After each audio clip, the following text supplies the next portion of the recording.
In this video, I'm going to be going over 12 watches that every single collector that I know either wants or has. Welcome back to the Chisholm Hunter channel. My name is Harrison, as always. And before we start this video, if you do me a huge favor and hit that subscribe button to help a fellow watch nerd out, I would really appreciate it. At number 1, or number 12, depending on the way you want to flip it, is probably one of the most boring watches that I'll pick based on the popularity aspect, but nobody can deny that it's one of the most iconic. This watch is the Rolex Submariner. The Rolex Submariner was first introduced in 1953, and this was the first diving watch ever that was water resistant to 100 meters. The first Submariners came in full stainless steel, they were in black, and they didn't have that date complication. They just had the time. In 1969, Rolex produced the first ever Submariner date, and also that same year produced the first ever Submariner in full gold. And I think that was the start of Rolex's turn towards the more fashion-orientated side rather than the actual tool watch. I think as Rolex has developed, it's become more of a status symbol than a genuine tool. I mean, when would you ever take a Submariner diving? In 2003, the Rolex Submariner then introduced the green bezel, what we know as the Kermit, and this reference number is 16610LV. Rolex as a brand is one of the most iconic, if not probably the most popular brand in the world. If you speak to anyone that doesn't know watches, the odds are they're still going to know Rolex just because it is Rolex. And although in the watch industry we find that maybe a little bit mundane because we hear it all the time, you can't deny that Rolex are incredible at what they do. And they are icons in the industry. So that's why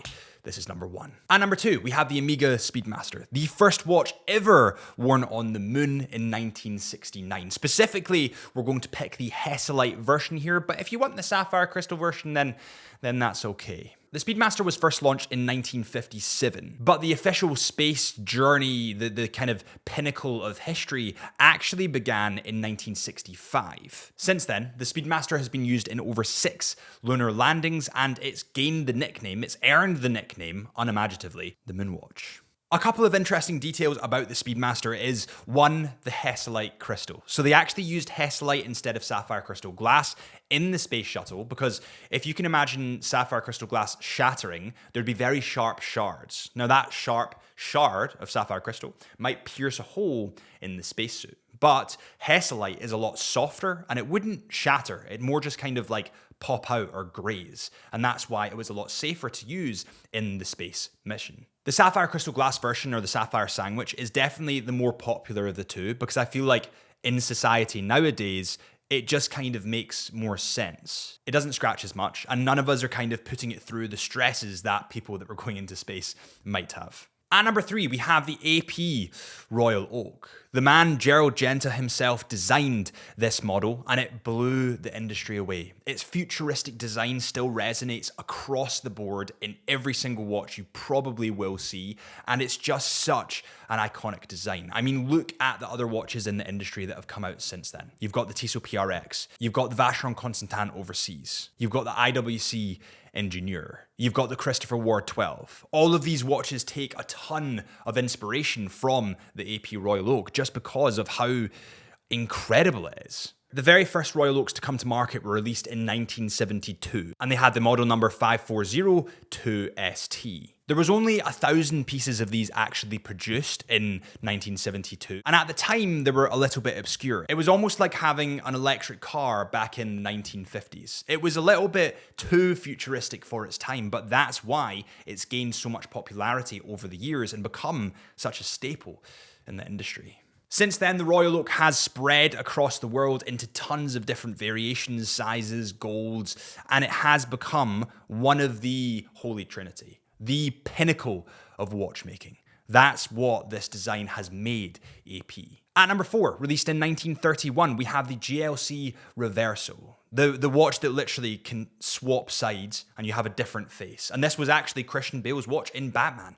Batman wore the GLC Reverso for obvious reasons. I mean, he was one person at night and another person during the day. The Reverso was actually originally created for people that were playing polo. That sounds so bizarre and so weird, but hear me out. Polo was kind of a more I don't want to say brutal game because it wasn't a brutal game, but it could be deemed as more hazardous to your watch. So JLC thought, how can we protect the dial of the watch while these rich people are playing polo? And they thought, why not flip the watch the other way around so that you can protect it and you have a solid side on the flip side? So that's what they did. They created the reversal. Since 1931, the reversal has become a staple in the whole of the watch industry. It is so easily identifiable as a reversal. It is one of the perfect dress watches, I would say. It oozes class, it oozes simplicity, and it also oozes just brilliant watchmaking. JLC release very, very small amounts of watches, and their watchmaking is phenomenal. At number 5, we are heading back to 1969 and we're talking about the Tag Heuer monocle. That iconic watch that made Tag Heuer, or Heuer at that point, because Tag was one company, Heuer was another, and they merged together to make Tag Heuer. But at that point it was Heuer, but that made Tag Heuer what it is today. These watches started being produced in 1969, and that's when they introduced the square-cased watch. And this was water resistant to 100 meters and powered by the caliber 11. A fun fact is the Heuer monocle in 1969 was actually the first waterproof chronograph model within a square case. It's pretty cool. The monocle kind of rose to fame, or it had definitely a spike in popularity when Steve McQueen wore it in 1971 in one of his movies. That good-looking, handsome chap wore this watch, or it was the Heuer monocle at that point, and that's what got everyone kind of majorly invested in the brand. Or maybe it just got more eyes in the brand and people kind of realized how awesome Tag Heuer were. Since that point, Tag Heuer is one of the biggest watch brands within the industry now. It's definitely one of the most well-renowned, the most well-known. And I feel when people are first getting into the industry and they want that first luxury watch, the one that they go for normally is a Tag. And I think that's fantastic. I think younger people know the Tag brand a lot better. And that gets them into the industry because Tag kind of has the perfect combination of style and hype, but also quality. And actually recently we've been seeing a lot more of the quality side of stuff from Tag, so I'm a huge fan of the brand. At number 6, we have another staple in the industry that all watch collectors seem to love, and that is the Cartier Santos. In the very early 90s, Alberto Santos Dumont faced a challenging time with his flights, with traditional pocket watches being pretty damn big and also very cumbersome when you're trying to fly a plane. In 1904, he approached Louis Cartier with a pretty weird request for a pilot-friendly watch. Mr. Cartier took this advice on board, and lo and behold, we have the Cartier Santos. This was produced and started being sold in 1911, and since then, I mean, look at what it is today. It's humongous. The Santos to me is just one of the ultimate dress watches. I especially like the full stainless steel version, but I feel like this is one of the only watches that I would accept having it in full gold. For some reason, I just feel like Cartier Santos just really work in full gold. They are a very fashion-orientated company. I mean, Cartier is, but their watchmaking and watch craftsmanship is still incredible. Next up, at number 7, we have the Tudor Black Bay, specifically the Tudor Black Bay 58. Now, Hans Wilsdorf, the man himself, the man that made Rolex what it is today, introduced the first Tudor Submariner in 1954. In 1995, the Tudor Prince Date Submariner 79190 marked the last Submariner model that the brand would ever make. And this is where Tudor kind of had more of a down period. We didn't hear really much about them until the reintroduction of the Black Bay line. That was their big key boom. And that was introduced in 2012 with the first iteration of the new Black Bay lines. You had a burgundy, you had a blue, and you had a black. Now, there was a couple of changes or a couple of tweaks on the dials of these watches that have been upgraded since. For example, the Tudor Rose logo has been replaced with the Tudor Shield. And also, Tudor no longer use external movements for their watches. And there is an ETA movement within the Tudor Black Bay, the Gen 1 Tudor Black Bay. So it is a little bit thinner. And because of this, these have kind of become collector's items. And I actually, that's totally biased. I have one. And on the subject of what I have, it's time for the wrist check. What is on your wrist today? Please let me know in the comments. I love seeing all the weird and wonderful watches you guys have. Someone had this really obscure Cartier the other day. when I was looking through the comments. And I looked it up. It was so cool. So let me know in the comments. The Tudor Black Bay Heritage quickly developed, and then the Tudor Black Bay 58 was released. And then a good few years later, we had the Tudor Black Bay 54, but the 58 seems to be the one that everybody wants and all collectors either have or, want. At number 8, we have the Breitling Navitimer. In 1952, Willie Breitling was approached by the renowned US Aircraft Owners and Pilots Association, commonly known as AOPA. He was asked to create a new chronograph for the members of that community or the association, and he decided to develop a wristwatch instrument that would enable pilots to perform all necessary flight calculations. Now, if you imagine when you go into a plane, if you're going on holiday, and you look into the pilot's cockpit, all the stuff that you can see, the computers, the latches, the levers, the turny things, it's very, very complicated. And he wanted to pretty much put everything into a watch. Hence why the previous iterations of the Navitimer, the old iterations, are very, very busy, because there's a lot of stuff there. And since then, Breitling have kind of risen into fame, or actually not risen, they've kind of rocketed into fame. They are one of the best known brands in the world at the moment. At number 9, we have one that you guys might get a little bit upset at this, but please hear me out. We have the Omega Moonswatch. And yes, I know what you guys are going to say. That is not a collector's item. It's not an item that genuine collectors want, but it was an item that genuine collectors got and have and still are collecting to this day. I think the initial boom of the Moonswatch was so humongous that you cannot deny its genius. Everybody wanted one of those watches, even though they are essentially plastic watches. I mean, they are Swatch watches, but still everyone wanted them. And I had so many friends that are collectors that were talking to me about, how do I get one? How do I get the Snoopy? Or how do I get the Neptune, or whatever planet they kind of wanted? They were all talking to me about that. And I think it's because it injected a bit of fun into the industry. It injected a bit of hype into the industry, and it got new collectors into the industry. So I still believe that it's one of the most iconic watches that have come out in modern times. And I think that what it did for the industry is brilliant. I had so much fun with that. At number 10, I'm literally just going to give a brand here, because this brand is unbelievable. Truly unbelievable. And their exclusivity in terms of how little models, how little watches they actually make is unbelievable.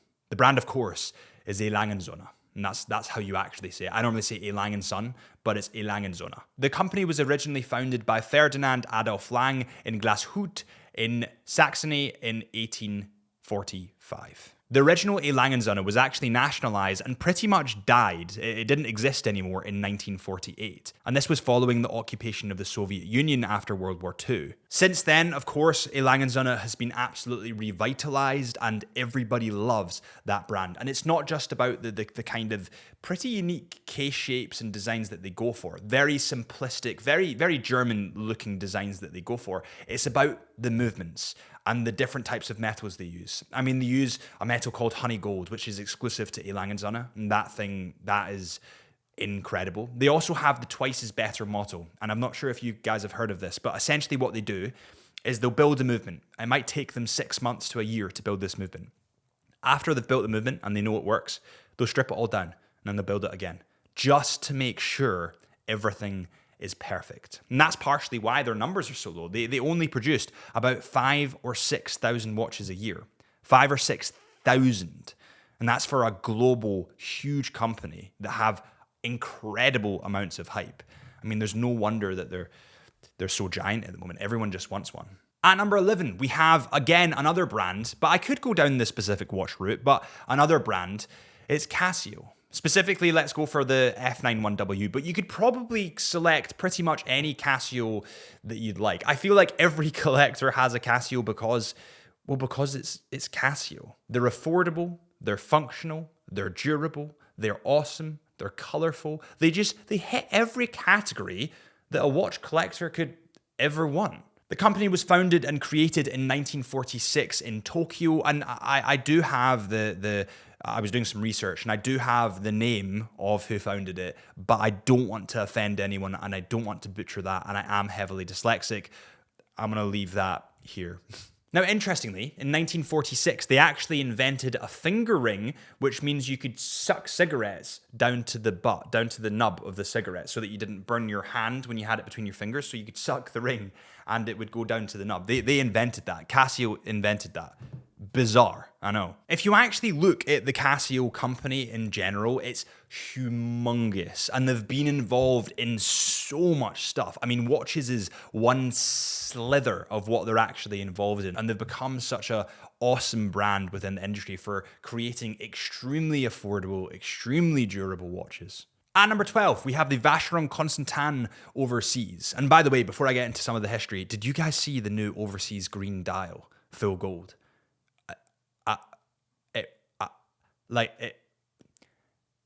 I'm lost for words. It was amazing. Vacheron Constantin as a brand are the oldest brand in continuous production. They're not the oldest brand in the world because that goes to Blancpain, but they are the oldest watch brand in continuous production. And the Overseas line came around in 1996. And this line, the Overseas line, was a direct descendant of the 222. And the 222 was released to combat the monumental success of the Royal Oak. Since that release, there's been tons of different iterations of the Overseas in general. My personal favorite being the Overseas Everest edition in collaboration with Corey Richards. I am a photographer and videographer by nature. That's what I love to do. That's who I am. So when they released Everest edition Overseas, a watch that's designed for travel, and it also has a picture from Corey Richards of Mount Everest on the back of it, I just thought that was incredible. Thank you guys so much for watching this Chisholm Hunter video. My name is Harrison, as always. Please give us a follow on Chisholm Hunter Watches. That is at Chisholm Hunter Watches. Or head to my Instagram, at HB Life Lens. That's my personal photography page. Or our podcast, at Into the Mind Podcast. And I'll see you guys real soon.